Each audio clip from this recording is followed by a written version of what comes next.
মুসলমানেরা যারা সালাত আদায় করে না এরা আল্লাহর গন্তির মধ্যেই পড়ে না, আল্লাহর কাউন্টের মধ্যেই পড়ে না, খাতাতে নামই নাই। এই জন্য ও ধর্তব্যের মধ্যে আসবে না, সার্টিফিকেট পরীক্ষা কোনো কিছুতেই কাউন্ট হবে না। যতক্ষণ আছে সালাতে ততক্ষণ কাউন্ট হবে।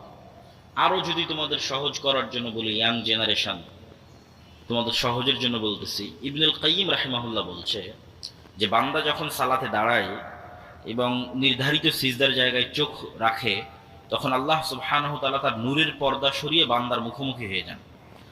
বান্দার অন্তর যখন দুনিয়ার অন্য কোনো কথায় ব্যস্ত হয়ে যায়, তখন আল্লাহ বা নূরের পর্দা দিয়ে সরে যান, বান্দার আর মুখোমুখি থাকেন না। তো এই উদাহরণ যেহেতু ইবনুল কাইয়িম রাহিমাহুল্লাহ দিয়েছে, আমি তোমাদের বোঝার জন্য আরো সহজ উদাহরণ দিই। তোমরা অনলাইনে জুমে ক্লাস করো না? অনেকেই অনলাইনে ক্লাস করেছো, এরকম কে কে আছো এখানে?